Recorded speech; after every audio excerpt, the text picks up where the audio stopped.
Hello दोस्तों, मैं फिर से आ चुका हूँ एपिक्स फ्यूचर मार्शल आर्ट्स के एक और नई एपिसोड के साथ। इस एपिसोड की शुरुआत में हम लोग देख पाते हैं लुसेंग की नई होम प्लेनेट का सीन, जहाँ पर लुसेंग अपनी फैमिली के साथ बहुत अच्छी तरह से वक्त को बिता रहा था। और आयता हमसे कहने लगा लुसेंग ने कुछ हाथ वार में वक्त को बिताया अपनी फैमिली के साथ, वो भी बेबी नारी सिंह स्टार के अंदर। और फिर लुसेंग की मॉम डेथ को देखा तो रायता हमसे कहने लगा अपने पेरेंट्स को जब रंगी बेटी तकनीक को सिखाने के बाद उनका जो एज था वो 20 साल और भी छोटा हो गया था।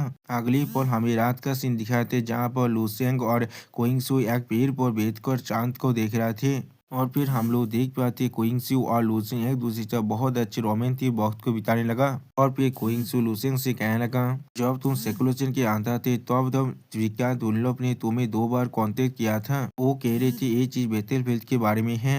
जो सुनी के बाद लुसेंग पहले कुछ सोचने लगा और फिर कोइंगसू के मुंह के बहुत ज्यादा करीब जाकर कोइंगसू से कहने लगा ठीक है, मैं तुम्हें उन्हें बाद में कांटेक्ट कर लूंगा। ऐसा लग रहा है मुझे कुछ वक्त के लिए यहाँ से दूर रहना पड़ेगा। तुम्हें घर के अंदर अच्छी तरह से रेस्ट लेना चाहिए। लगभग 10 साल का प्रेगनेंसी तुम्हारे लिए सच में बहुत ज्यादा मुश्किल भरा होगा। जो सुनी के बाद कोइंगसू मुस्कुराते हुए लुसेंग से कहने लगा नहीं, ये मेरी जिंदगी की सबसे खुशियों भरा दिन है। और भी कोइंगसू लुसेंग को किस करते हुए कहने लगा इसी याद रखना जल्दी से तुम्हें घर आना है। और फिर अगली पल लुसेंग को अपनी स्पेसशिप के अंदर देखा तो रायता हमसे कहने लगा उसकी कुछ देर के अंदर ही लुसेंग अपनी व्हाइट होल साथल के अंदर आ चुका था। और फिर लुसेंग साफ जुपिटर रीजन की चीफ को कांटेक्ट करने के बाद उससे कहने लगा स्पीकर आप मुझे क्या बुला रही थी या वो इंटर डायमेंशनल बैटलफील्ड के लिए मैं बिल्कुल सही कह रहा हूँ ना। जो सुनी की बार स्पीकर अपनी मूछों को ताव देते हुए कहने लगा तुम बिल्कुल सही कह रहे हो। यहाँ पर तो इंटर डायमेंशनल बैटलफील्ड का जो एंट्रेंस है 100 स्टार रीजन के अंदर वो एक हफ्ते पहले ही ओपन हो चुका है। और फिर साफ जुपिटर रीजन का चीफ बहुत ज्यादा सीरियस पीस बनाकर लुसेंग से कहने लगा मैं ओरिजिनली तुमसे पूछना चाहता था क्या तुम इसके अंदर आना चाहते हो या नहीं, लेकिन दुर्भाग्यवश तो तुम तभी सिकुलेशन के अंदर थे और तुमने इंटर डायमेंशनल बैटलफील्ड का रिक्वायरमेंट शिप को मिस कर दिया है। जो सुनी की बात लुसेंग थोड़ा शौक और चाप जुपिटर रीजन के चीफ से कहने लगा क्या मैंने इसे मिस कर दिया तो फिर आप मुझे क्या करना चाहिए। और फिर इंटर डायमेंशनल बैटलफील्ड के बारे में सोचते हुए साफ जुपिटर रीजन का चीफ कहने लगा इंटर डायमेंशनल बैटलफील्ड साफ करता है बिल्कुल एक असली आदमी के बैटलफील्ड के तरह, वो भी आउटर यूनिवर्स और इनर यूनिवर्स के बीच में। और फिर चीप एक बोरिया के बारे में सोचते हुए लुसेंग से कहने लगा बहुत सारे एलाइट पावर हाउस वहाँ पर गैदर होते हैं।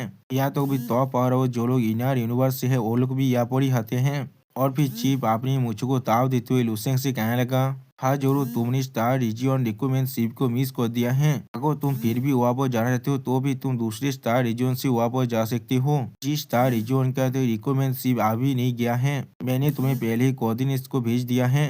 और फिर साफ जुपिटर रीजन का चीफ बहुत ज्यादा सीरियस पीस बनाकर लुसेंग से कहने लगा मैं बैटलफील्ड के अंदर तुम्हारे लिए अरेंजमेंट्स को कर दूंगा, लेकिन जिस और रिक्रूटमेंट शिप को स्काई शार्पन गैलेक्सी की तरह भेजा गया है वो तो तुम्हें आइडेंटिटी को रिकॉग्नाइज नहीं करता है। तुम्हें सारे बहुत सारी जो डिफिकल्टीज को ओवरकम करना पड़ेगा वो भी खुद से ही, इसीलिए वह वो जाकर अपना ख्याल जरूर रखना। जो सुनी की बात लुसेंग बहुत ज्यादा मुस्कुराते हुए साफ जुपिटर रीजन की चीफ से कहने लगा स्पीकर आपका बहुत ज्यादा शुक्रिया। जो सुनी की बात साफ जुपिटर रीजन के चीफ थोड़ा सा घबरा कर लुसेंग से कहने लगा लुसेंग तुम्हें इसके बारे में अच्छी तरह से सोचना चाहिए। क्या तुम सच में इंटर डायमेंशनल बैटलफील्ड के अंदर इतना जल्दी जाना चाहते हो। असल में तुम्हें इतनी जल्दबाजी करने की कोई भी जरूरत नहीं है, तुम्हारे पास भविष्य में बहुत से अपॉर्चुनिटी जरूर होने वाला है। जो सुनी की बात लुसेंग पहले थोड़ा सा मुस्कुराने लगा और फिर लुसेंग अपने सीने को थूक कर कहने लगा स्पीकर मैं पहले ही लेवल 11 में पहुंच चुका हूँ।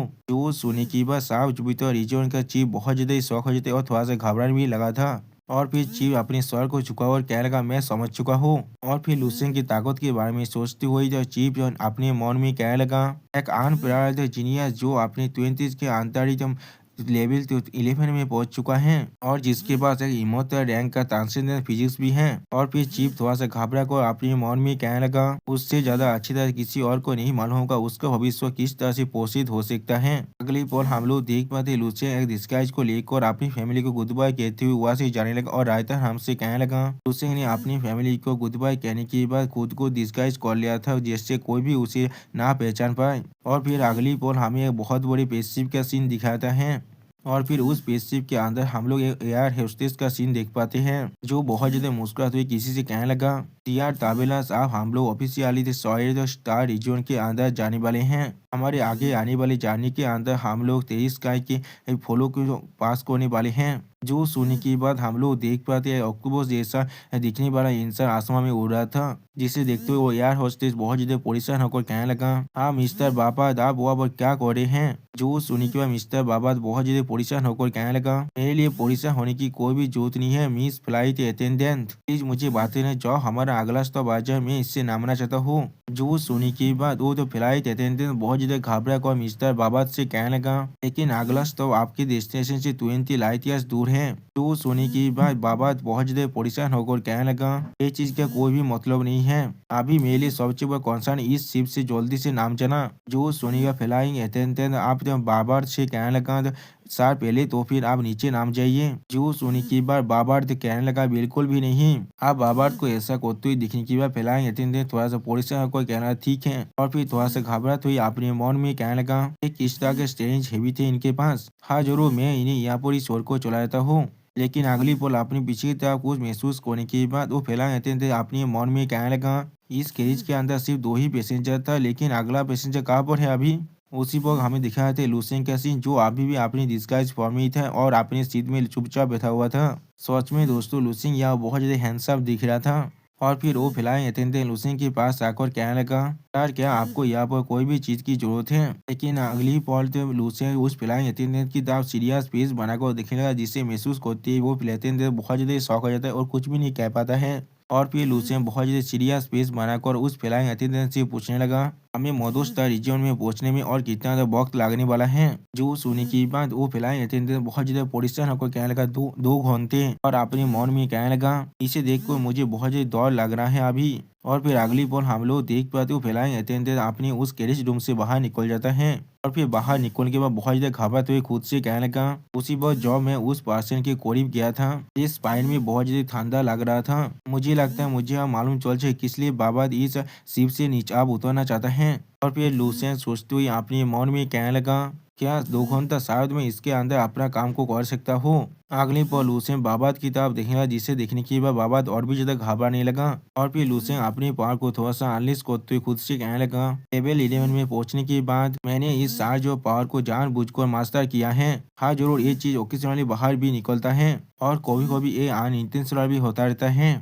और फिर लूसेंट खुद को थोड़ा सा शांत करते हुए अपनी आंखों को बंद कर कर कहने लगा, मुझे अभी तो ज्यादा वक्त नहीं मिला है मेरे उस सब्सिक्वेंट टेक्निक्स और डिवाइन क्रिस्टल दाव को अच्छी तरह से शादी करने के लिए। इससे पहले लेकिन मेरे पास अब अपॉर्चुनिटी आ चुका है, मैं अपनी स्पिरिचुअल पावर की जो गैप है उसे आप फील कर सकता हूँ। अब अगर मैं जो क्यों ऐसा किसी को इनकाउंटर करता है जो फिर से मुझ पर स्पाइंग करने की कोशिश करता है, तो फिर मैं अपना स्पिरिचुअल पावर का इस्तेमाल कर उसके खिलाफ रिटेलिएट भी कर सकता हूँ। और फिर अगली पल लूसेंट अपने ट्रांसेंडेंट बॉडी के बारे में सोचते हुए खुद से कहने लगा, लेवल 12 के विजुअलाइजेशन टेक्निक 4 कलर क्रिस्टल, इसके मदद से मैं हर एक एट्रीब्यूट को ऑब्सिडियन क्रिस्टल से बना सकता हूँ। इसके अंदर और एक इमोशन भी है, ये 4 कलर क्रिस्टल हर एक चीज और एक दूसरा इमोशन को तो रिप्रेजेंट भी करता है।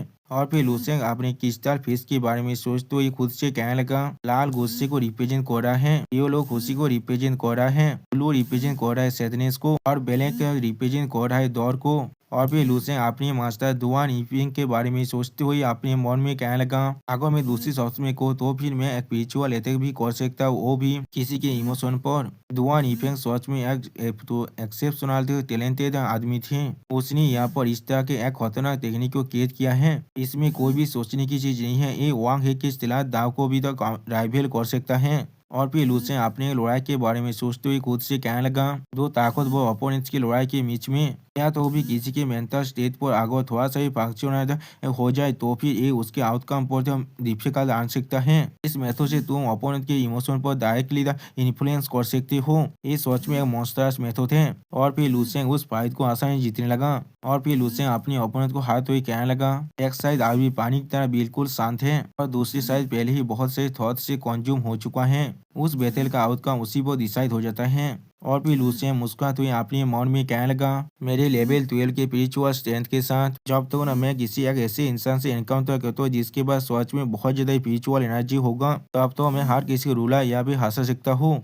और फिर लूसेंट अजीब सा मुंह बनाकर बाबर की तरफ देखते हुए अपने मन में कहने लगा, जैसे कि और फिर लूसेन बाबर पर अपनी स्पिरिचुअल एनर्जी से अटैक करते, जिसके वजह से बाबर यहाँ पर कुछ भी नहीं समझ पाता है। और फिर हम लोग देख पाते बाबर धीरे धीरे यहाँ पर हिप्नोसिस होने लगा है।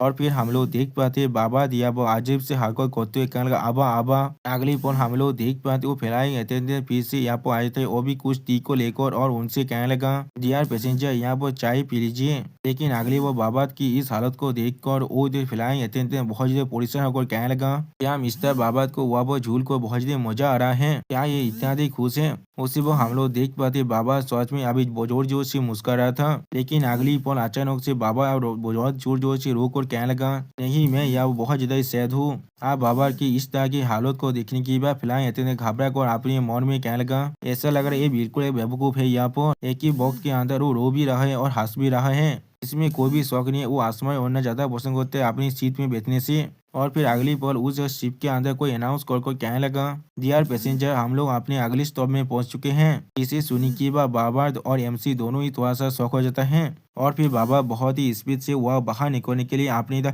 सामान को लेकर जाते हुए कहने लगा जल्दी करो मुझे यहाँ से निकलने दो, मैं कोई पागल नहीं हूँ, या मुझे कोई मदद करो। स्पेसशिप के अंदर एक घोस्ट है। और फिर बाबा की उस ब्लैक गोल्ड कार्ड को देखकर एक इंसान कहने लगा मुझे माफ कर दीजिए, आपके इस ब्लैक गोल्ड कार्ड को कंसीडर करते हुए आपको कॉम्पेंसेशन दे दिया जाएगा जो एक्सपीरियंस मैं आपसे कर रहा था। और फिर लूसेंग अपने ताई को ठीक करते हुए कहने लगा ऐसा लग रहा है वो रिक्वायरमेंट सिर्फ सच में बहुत ज्यादा करीब है, सिर्फ 20 मिनट से दूर है मुझसे, ये बिल्कुल परफेक्ट वक्त है मेरे लिए। पिका ने मुझसे कहा था वो लोग जो लोग इंटरस्टेलर बैटलफील्ड के अंदर जा सकते वो शायद ताकतवर इंडिविजुअल हैं, वो भी अलग अलग स्टार सिस्टम के अंदर से।